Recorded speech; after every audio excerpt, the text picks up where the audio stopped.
Competitive rivals. Some of the most fun that you're going to have in this game, right? The adrenaline pumping wins, the rank climbing, the clutch plays. The only problem is, and I'm probably not alone here, is this you? The right heroes could make all the difference. Life energy is a powerful weapon against evil. Tell me, guys, how in the hell are we supposed to climb out of bronze and silver and gold if your teammates are treating this like Marvel duelists? And even worse so, it's like the gods of matchmaking are trying to smite you because the other team looks like they're locked-in pros, and meanwhile, you've got the 1v6 Iron Fist begging for heals while he's busy punching a payload. Today, guys, I'm just going to share exactly what I did to climb through bronze hell, past gold gulag, and into platinum. All solo queue, too. We're going to look at the best characters to play if you're playing alone, some good and important tips to remember, and best practices, if you will, along the way. Let's get you climbing. First up, guys, we're going to talk about some basic freaking tips.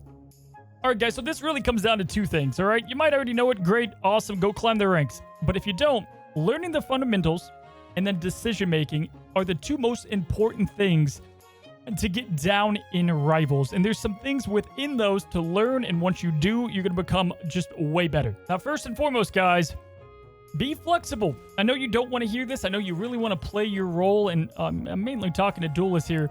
But you're going to thank yourself later when you get to the higher elos, because it's much easier to just form a team and do everything that you're supposed to do. Everyone earn their spot to get up there. But in the low ranks, you're going to thank yourself later if you just learn to master, I'd like to call it two-tricking, right? Like learn two different roles, duelist and, support, or duelist and vanguard, whatever it might be. And that's going to really help you out. You're not going to feel like you're locked out of your best character. I also think there's way too much going on in rivals to play 10 different characters, 5. Try to learn a couple really well. You'll be surprised past their abilities, their matchups, and all the little things that make that character great. Now, not to say these other lineups can't win, but when I say be flexible, what you're looking for mainly is one of the following: a 2-2-2, obviously 2 Vanguard, DPS, and then obviously support, or 1 tank, 3 DPS, which is going to be likely in a lot of games, and then 2 support. Those are typically easily the best when it comes to building a team, and if you can be the final puzzle piece, it's going to go a long way. And when I say this, guys, it's not saying like don't play duelist. What I'm saying is, if you have someone else swap, odds are they've never played tank. They don't know how to push. They don't know what they're doing a lot of the time. So even if they are willing to switch, if you learn a couple roles, you're going to be so much better in that position than they are. And it's not the matter of like who will play duelist better. It's going to probably be you, but you'll play the other role 10x better. And hopefully they'll play duelist like close to the same. All right, next up is learning to fight as a team. Now, if you're in bronze, odds are it's kind of like free-for-all, man. It's kind of FFA for the most part. But as you get through silver and gold, learning when to push and when not to push, as I've said before, is one of the most crucial things that you can learn in this game. If you guys get a pick on a key DPS or a key support, or any support for that matter, a 6v5 in Rivals is insane. You should be able to roll pretty well outside of maybe a couple of ultimates, but especially in that first team fight.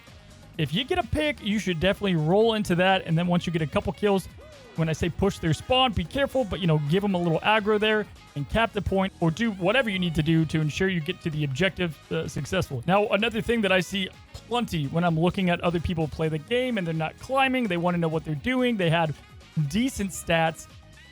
Guys, trust me, there are so many games that come down to 1 or 2 plays. It's really not as big as you think. Your team didn't get rolled. Sometimes you do. Trust me, I've been there a million times. But a lot of times, if your team would have won that one team fight, you would have won. And usually, what is responsible for that is ultimate usage. If you can learn, and playing Mantis is going to really help you with this, but if you can learn when to use your ultimate at the best time with your team or just in the right situation, it's going to be way more consistent of you winning, even just with the one ult that you are responsible for. That's how crazy these ults are, right? If you're a duelist, you can use it on the supports for Psylocke, right? If you're the strategist, keep the whole team alive, and then you're able to do that much more to roll the team, win that last point, and win the game. And then for a lot of time for tanks, it's to make space or set up a big play, and that is instrumental in your success. So learning when to use it, learning to communicate that you're about to use it is huge, right? And you don't even have to talk. Just set a ping on your control wheel to my ultimate is at blank %, or it's ready, and they're going to know what the hell you're talking about. Now, the next one, guys, it kind of goes without being said, but learn the heroes, learn the maps, learn the team-ups, all that good stuff. You should know that if you want to be able to climb successfully. And team-ups, man, I made a whole in-depth guide on the team-ups and what they all are. And if you're duo queuing or solo queuing, that's why I said pick Loki earlier. You know, if there's a Thor, Loki, and Hela, that's a really strong team-up. The bonuses and, you know, the revival. So learning those can be extremely helpful as well. Next up is supports. Strategists. If you're not playing strategists, care for your strategists. Take care of them because they'll take care of you, right? For the most part, unless they're cloak and they're just playing cloak. Watch out for flankers.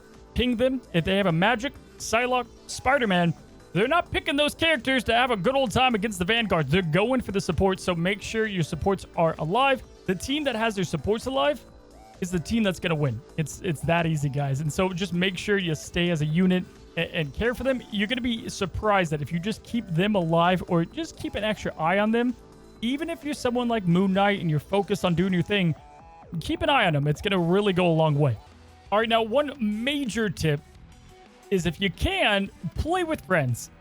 Trust me, guys, duoing in this game at the very minimum is so much better most of the time. I did solo queue to ensure that I was learning a lot of the fundamentals that I could teach you guys.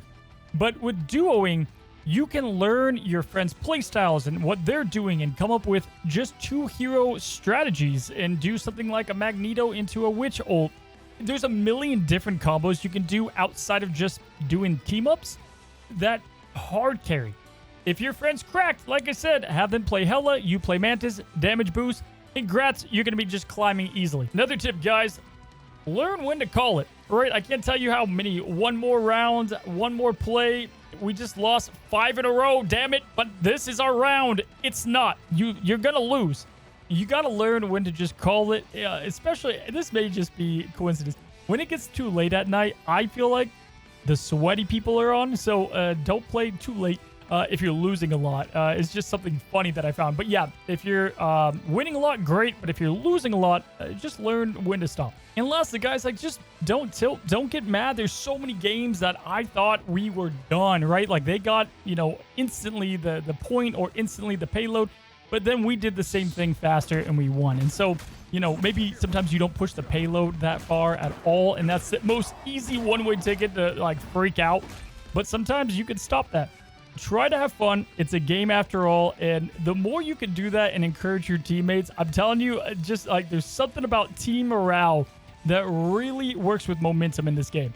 All right, so we've covered the basics. What heroes should you play, especially if you're solo queue or you're just kind of tired of losing, even if you're playing your best character? Who's the good ones to learn to help carry your team's potential? There's a couple characters out there. If you get really good on them, it's kind of easy to sail past enemy teams, especially bad ones, and kind of carry the load, even if your team sucks, even if you're the only healer. I've been there. Trust me, guys. I'm going to have a couple for support and Vanguard and a few in Duelist. Let's check them out. So let's just get right to it. Who is the best character, I think, to climb with? I've got a list today, but we're going to start with the very best, and that is Mantis, guys. I think Mantis is not only one of the best characters to climb with, but just in the game in general. And why she's so good and why I climbed lightning fast with her is because I know it's strategist. You want to click off and go away. Hear me out. DPS is incredible with her. You have a self-damage boost and you can give damage boost. So if you're cracked at aim, awesome. The better you are with aim, the better you're going to be with Mantis. Her healing is second to none. Very solid healing. You can help, you know, throw a heal on your flanker that's kind of going away from the team and help them out. It's got a great range. But on top of that, her ultimate can push, so she can push the team when you have a bad tank that doesn't know how to initiate a team fight.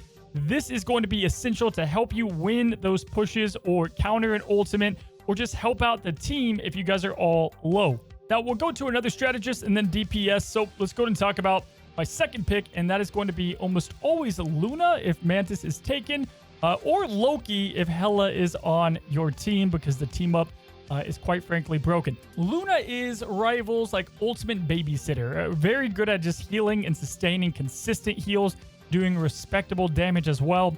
And so Luna would be the second pick, I would say, that if you want to kind of learn the fundamentals, the top 500s are playing her, and you should be playing her in low elo as well. All right, next up is Duelist, right? So by some miracle, you don't have people playing Duelist, or I would recommend locking in Duelist right away. And then if, you know, you got the lobby with, you know, 4 Duelists, then you should be probably the one to switch. But listen, Hela is far and away the best Duelist if you are good with Hela. If you can learn to headshot and you can learn to play her efficiently, you're going to dominate. Like, if you're as good as you say you are and you're losing because your team, Hela is going to take you to paradise because she is quite simply absolutely busted. When Mantis boosts up a Hela, really just that duo, if you're playing in duos, is enough to roll in ranks completely. Damage boost the Hela and have Hela 2-tap pretty much anything out there. Just her ultimate, her survivability, and the damage output from a range. There are other characters you could be. You know, those people that are cracked at Black Panther, Spider-Man, Iron Fist, you know, they're off this list, but have at it. If you're great at them, they could definitely solo carry. The other ones might surprise you. I got 3. Typically, we have 2 in each role, but there's so many duelists. So for defense, I think Namor is one of the most slept-on characters in the game. His kit is very easy to learn. He's phenomenal on defense. He's okay on offense, but defense, especially for like capture the point, and just like bursting down characters. He can survive flankers, and he's just kind of self-sustaining in a lot of ways. And so Namor is one that I found personal a ton of success with. But other than that, Moon Knight is a huge damage output machine. You know, just a great way to, if you are more skilled than the rank you deserve to be in, Moon Knight is going to reign utter hell. And then last, I would say, as like if you just want to get really good at someone that can carry, and again, is a solo queue, self-sustained kind of character, it's Psylocke. Now, be careful. Learn Psylocke before you go into rank with her. But Psylocke, if you know where to get health and you know where to kind of go in the map, you're going to be just fine. She has so much self-sustain and escape and just able to survive and put out massive damage. Her ultimate can get rid of the supports, which is going to have your team win the team battles. So she's such an essential hero to learn. Hela and Psylocke are probably the top of my list. And then lastly, guys, we have the Vanguards. And it can be tough. If you have a very bad lobby, then Vanguard, it's not the easiest role if they don't know what they're doing. If they're not staying behind your shield, it's a tough time. But the good news is you should contribute to a lot of the pushing and engaging the fight, which is huge, right? A lot of times you'll see these capture the point maps and people lose because they just don't go in, or they go in separate, or like 2 go in and then the 4 other ones don't. It's a mess. And if you're a couple of Vanguards, starting with Doctor Strange, you're able to have a big presence. You got the shield, obviously, to kind of lead the charge. And then you decide when to go in with your team. And so obviously you do need some people that are okay on DPS and support, but Doctor Strange is a great way to kind of bond the team together, even if they don't want to be. But then on top of that, you have like fail-proof safes, right? So you can portal your team into the point if you guys lost the first round. Don't waste the portal at the beginning. Don't troll with it. Use it for that. But Strange has solid DPS. His ult, once you master it, can quite literally win team fights. And so he has everything packed into one character to help you solo climb pretty easily. And then lastly, this is there's a ton I could put here. I would say Peni is really good. She's not the best solo tank, but learning an effective Peni and how to lure in enemies and where to put traps and perfecting her web mechanic is insane. Peni has everything you could want in a hero, and so if you don't like the role of tank, I think you will if you try Peni out. I had great success and it had plenty of MVPs in my climbs just from what Peni can do in a damage perspective, distraction, and tank role. All right, guys, so that's what I got for you today. I'm going to wish you guys luck in rank play. If you guys have any other tips you'd like to let the Cozy community know, drop them down below. And if you haven't already, be sure to subscribe. We've got a lot of guides coming out. I think our next one is going to be a killer map guide. Anyway, guys, have a good one. Have a great one. Good luck out there. And until the next one, happy rivaling.